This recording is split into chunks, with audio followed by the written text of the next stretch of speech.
Hi, I'm Alan Rossler. I'm the park supervisor and city forester for the City of Kearney. And this is Mike Fernley. He's a senior facility worker and the assistant city forester. And today we're here to talk about emerald ash borer, or EAB. Emerald ash borer is a highly invasive, non-native pest from Asia.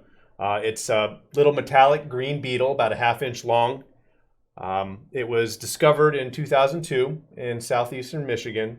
Most likely came over in packing material or pallets from Asia. And since then, it's spread basically in all directions nationwide.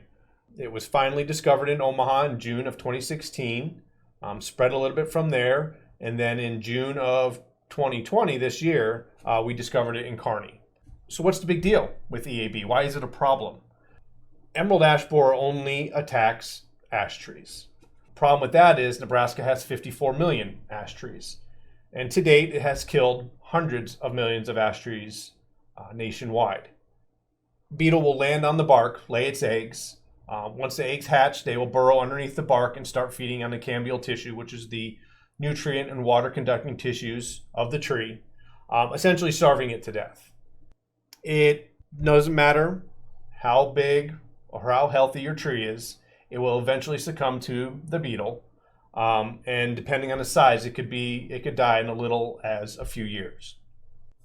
How do you know if you have an ash tree? How do you know if you need to be worried about this pest? Well, there's 4 simple ways to identify a tree. First is the leaf. Ash tree leaves are pinnately compound, which means there's one central stalk and then there's leaflets coming off of that stalk. The most common ash tree we have here is the green ash, and you're usually looking for 7 leaflets off of that central stalk, usually. They can have smooth or toothed edges, and they're usually of the ovate or elliptical shape with a point at the end. Another way you can identify them is with branch structure. Ash trees have opposite branching structure, which means the branches grow opposite of each other on either side, as opposed to an alternate where it's stair steps on different sides. Another way is by the bark. The bark of a mature ash tree is deeply furrowed, gray color, and usually has diamond pattern in the bark. So that's pretty distinctive. And then the last way would be by the seed pods. Seeds on ash trees are narrow, usually paddle shaped, about 1.25 to 2.25 inches long. And they usually appear in clusters in the late summer into fall. And then sometimes they can persist from into late fall or sometimes even into winter. So now that you have an ash tree and you know you have an ash tree, how do you decide whether or not you want to keep it?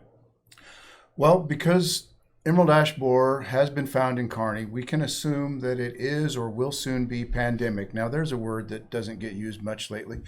Anyway, if you have ash trees, it is inevitable that it will be infected, and actually it's inevitable that it will need to be removed. Treatment buys time, but as that implies, it costs money, and so a careful assessment may be appropriate.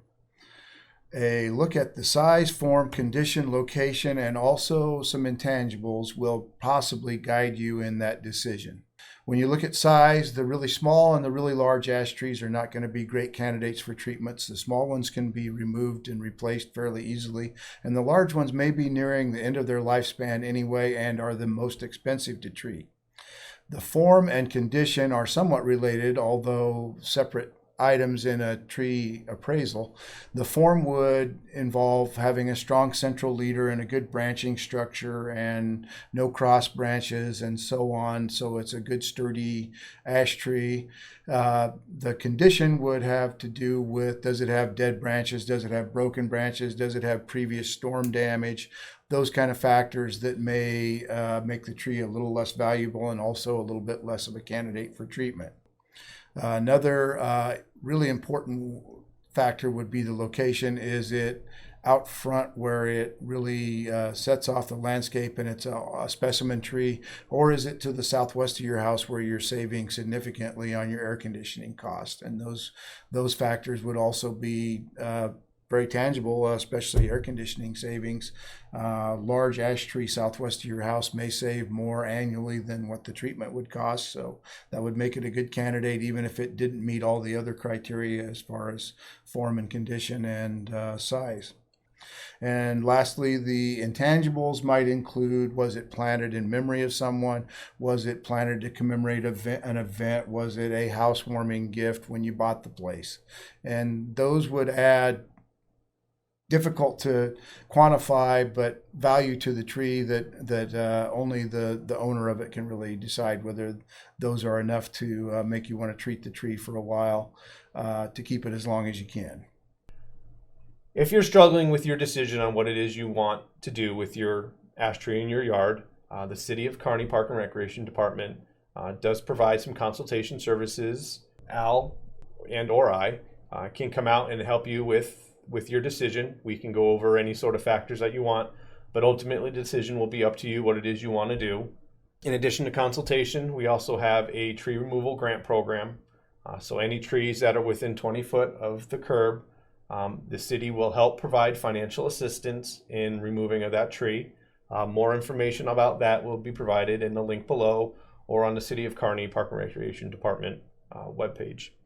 In addition to the removal grant program, we also have a street tree replacement program, which again is any tree within the right-of-way, so about 20 foot off the curb. We will help provide financial assistance again in planting a tree to replace maybe the one that you have cut down, or just want to plant a new tree within the right-of-way. There are some stipulations when it comes to that, but again, there's more information that can be found in the links below or on the City of Kearney Park and Recreation website. Well, in addition to those city services that we're happy to provide, most of the literal and figurative heavy lifting of ash tree removal or treatment will be done by tree services in the private sector. There are some items at the city website that may be helpful. They are a list of the registered tree services. Development Services maintains that list, and it's a work in progress at present, but we do hope to get that filled out to include all the local and area tree services, so you'll have a kind of a one place where you can look for registered tree services. We're not going to guarantee the quality that they can provide. We're just registering them as far as an existing entity that you could contact to get estimates or quotes. We also have a document there that provides some kind of generic advice about selecting a tree service, that if you've never done it before, maybe calling a plumber is a more frequent occasion, but it's very similar to that as far as you're asking a private sector firm to come to your location and provide a service, and there's some things that maybe could keep you from getting a bunch of sticker shock when you're done having those services delivered. And as a concluding thought, we want to emphasize the overall health and diversity of Kearney's urban forest and really encourage replanting of new trees. We have already mentioned the grant program for right-of-way replacements, and we hope to see a lot of trees planted on private property as well as right-of-way trees. And the private property trees, you can enhance the diversity even further, because there are some of the trees that are on the prohibited street tree list that would be appropriate in your backyard. A couple I would name just off the top of my head would be an aspen or a catalpa, which are prohibited on the right-of-way, but would still be fine additions to your landscape in other places. Finally, in keeping with the tree planting theme, fall can be a great time to plant trees, and as a famous Nebraskan said, someone is sitting in the shade today because somebody planted a tree a long time ago.